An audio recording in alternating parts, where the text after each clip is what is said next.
Closed doors, I'm a fool for your love.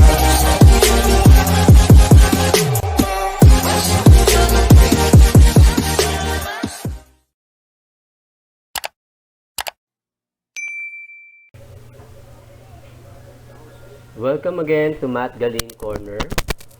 I'm Teacher Mike. For this video, I will discuss about Venn diagram. What is a Venn diagram?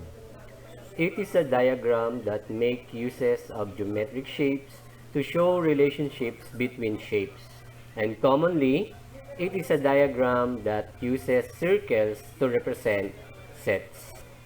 Example, let us use Venn diagram to represent the following sets. Universal set is equal to 1, 2, 3, 4, 5, 6, 7, 8, 9, 10. Set A is equal to 2, 4, 6, 8, 10. Set B is equal to 5, 6, 7, 8. Before we represent this following set into Venn diagram, let us find if the two sets has a common elements. Now, since set A and set B has a common element, that is 6 and 8, therefore, the intersection of set A and set B is equal to 6 and 8. The remaining elements of set A are 2, 4, 10. It means these are the elements that are not belong in set B.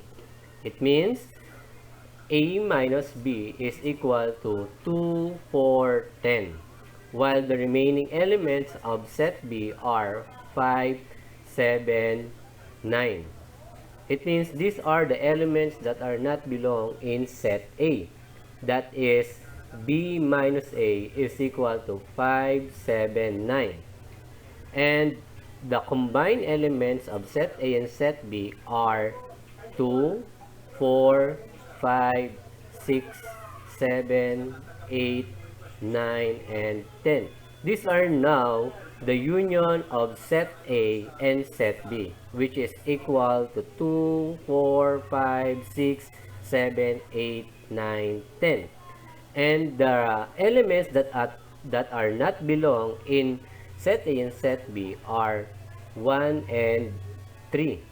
It means these are the elements that are not belong in set A and set B, or it is the complement of the union of set A and set B, that is equal to 1 and 3. These following sets now can be used in representing Venn diagram. Now let's start. Since set A and set B has an intersection, kailangan natin mag-drawing ng circle for set A and another circle for set B na nag-overlap or magkadugtong. At yung intersection nila or yung elements of intersection ay ilalagay natin sa gitna ni circle A at ni circle B. That is 6 and 8.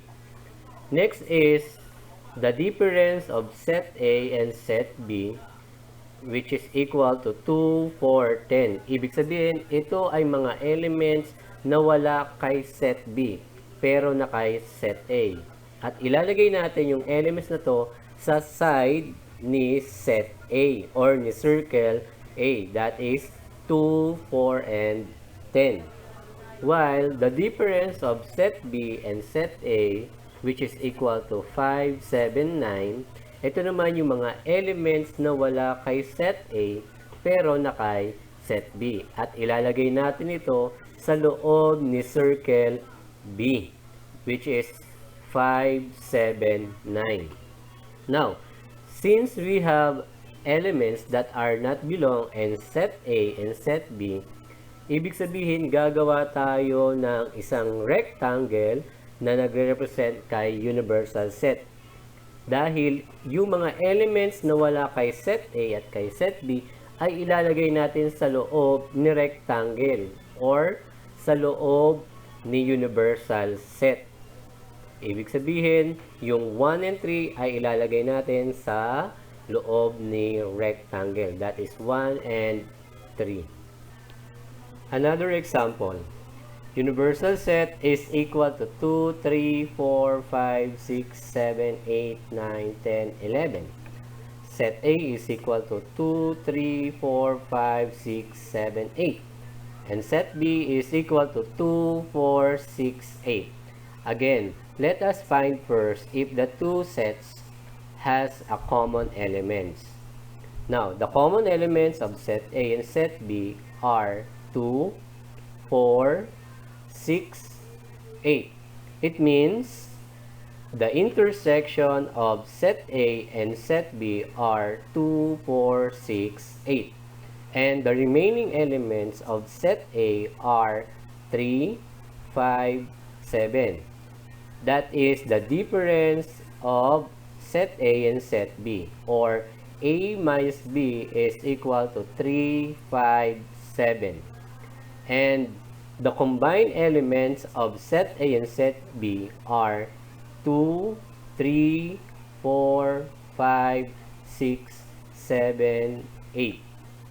It means the union of set A and set B are 2, 3, 4, 5, 6, 7, 8. Then the remaining elements of universal set that are not belong in set A and set B are 9, 10, 11. And that is the complement of the union of set A and set B. That is equal to 9, 10, 11. Now again, let us use these sets to represent in Venn diagram. Let's start with the intersection of set A and set B, which is equal to 2, 4, 6, 8.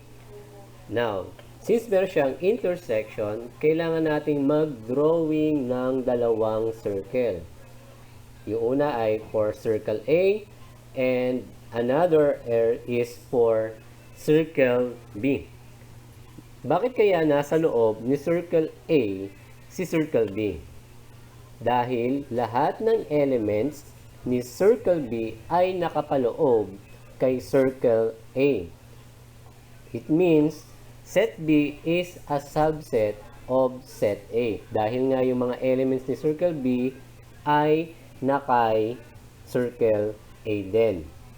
Now, ano nga ba yung mga elements na yon at saan natin lalagay? Since lahat ng elements of intersection ni set A and set B ay elements din ni set B, ibig sabihin, yung 2, 4, 6, 8 ay ilalagay natin sa loob ni circle B. Now, another is the difference of set A and set B is equal to 3, 5, 7. Ito naman yung mga elements na wala sa loob ni circle B pero nasa loob ni circle A. At ilalagay natin to sa loob ni circle A pero nasa labas ni circle B. That is 3, 5, 7. Next is the complement of the union of set A and set B, which is equal to 9, 10, 11. These are now the elements that are not belong in set A and set B. Ibig sabihin, ito ay wala sa loob ni circle A or ni circle B. Ibig sabihin, nasa loob siya ni universal set. At gagawa tayo ng rectangle for universal set. At yung mga elements na wala kay circle A at kay circle B ay ilalagay natin sa loob ni rectangle. That is 9, 10, 11. Another example.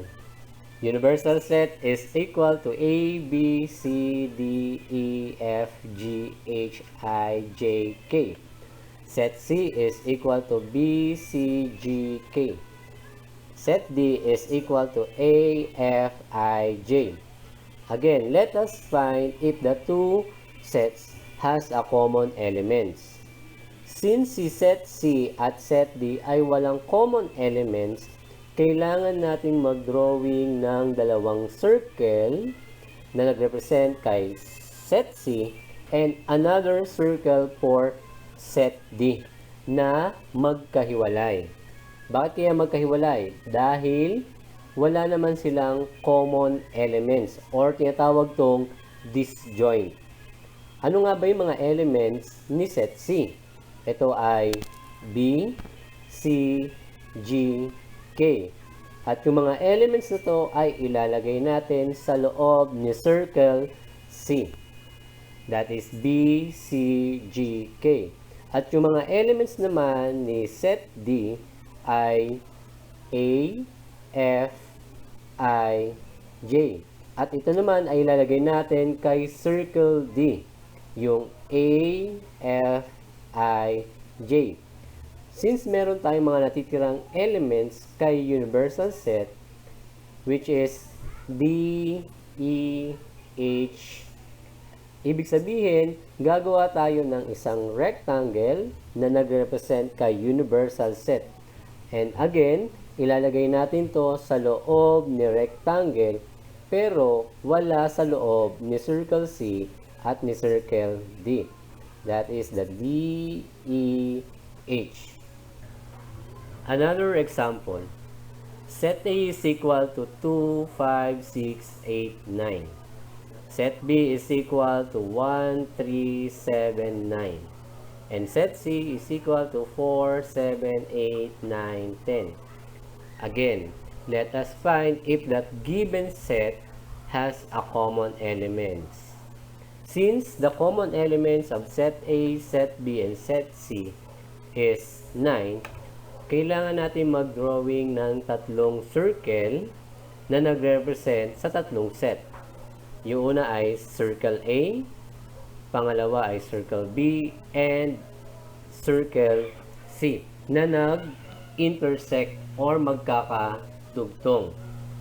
Then, yung common elements nila ay ilalagay natin sa gitna, yung 9.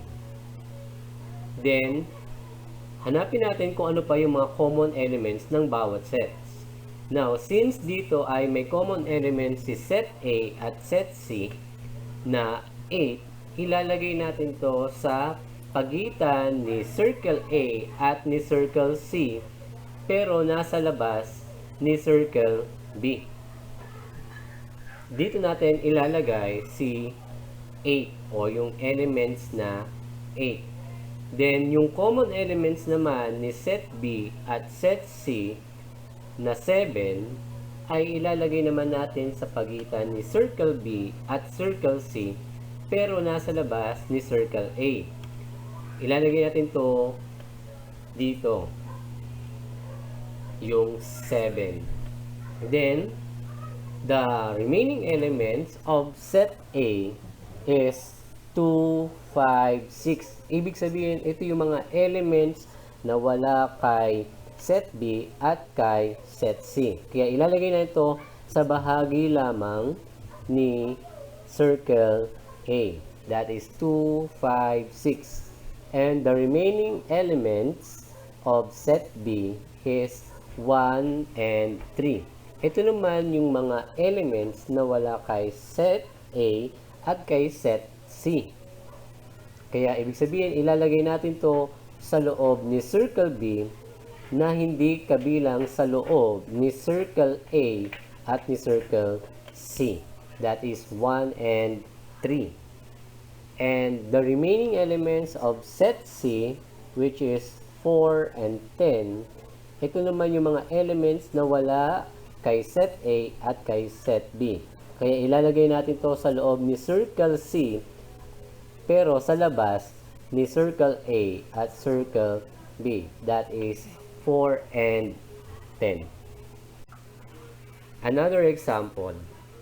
But this time, let us represent and solve this problem using a Venn diagram. The given is 60 students of grade 7 charity were asked if they have pet animals at home. 40 of the students have dogs and 35 have cats. The question is, how many of the students have dogs only? Number 2, how many of the students have cats only? And number 3, how many of the students have both dogs and cats? Bago natin i-solve ang problem, let us find first kung ano nga ba yung mga given sa problem. Let universal set is equal to the number of students, which is equal to 60. Let set C is equal to the number of students who have cats, which is equal to 35. And set D is equal to the number of students who have dogs, which is equal to 40. Now, since meron tayong hinahanap the number of students who have both dogs and cats, kailangan nating mag-drawing ng dalawang circle na nag-overlap. Yung una is circle for set D and another circle for set C. And kailangan natin i-solve yung tatlong region ng Venn diagram na to. Yung una is yung S1 or yung mga students na merong dogs only. And S2, ito naman yung mga students who have both dogs and cats. While S3, these are now the students who have cats only. Now, let's start. Set U is equal to 60, or this our now the universal set, or the total number of students. Set C is equal to 35, and set D is equal to 14. Now, let us solve for S1, or the number of students who have dogs only.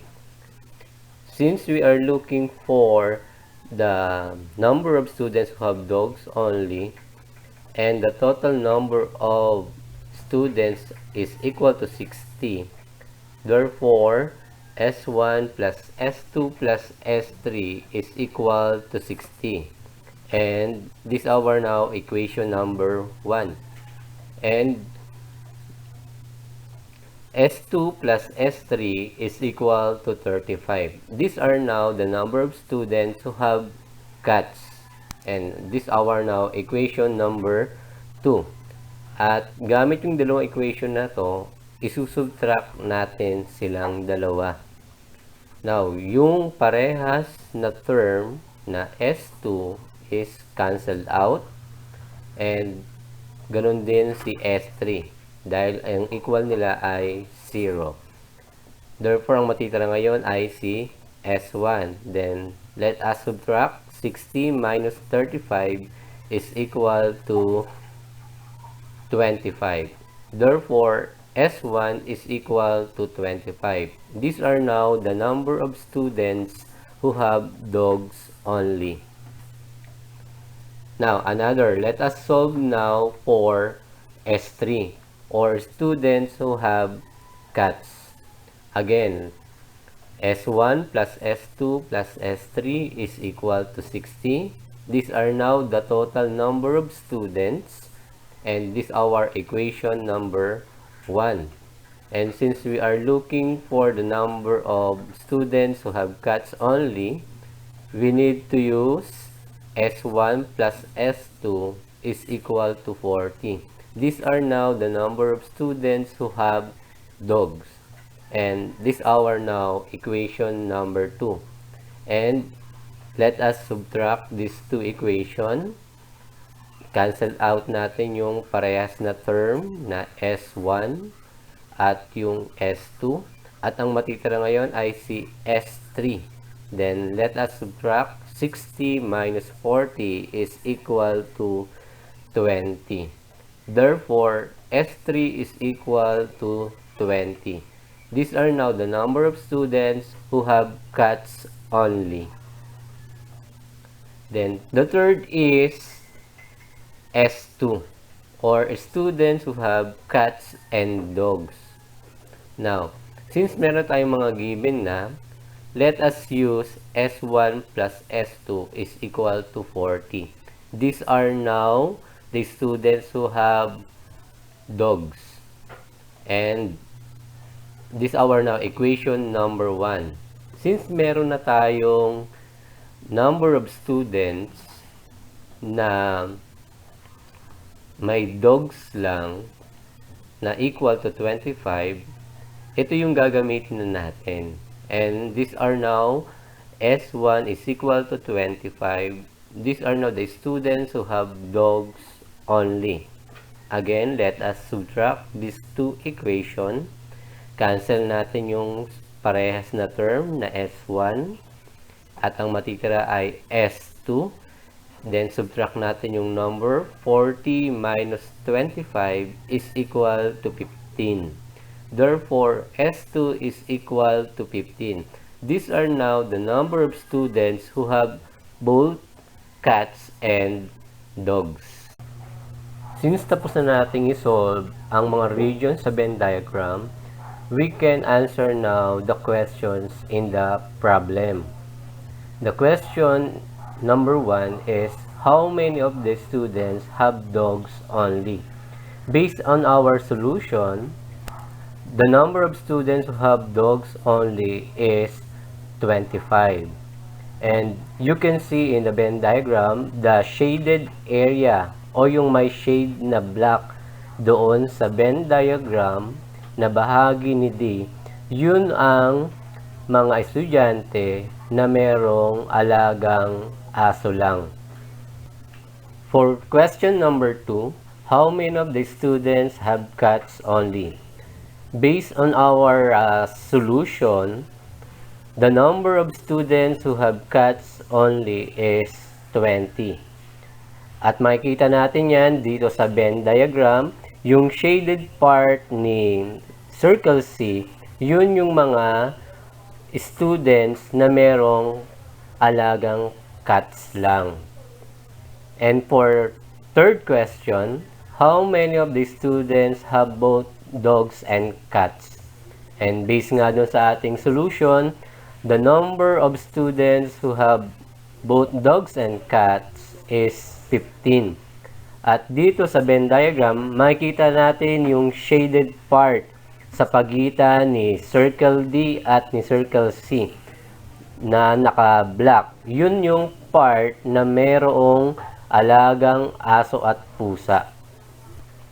That's all for this video. I hope you learned something. Thank you and see you to my next video.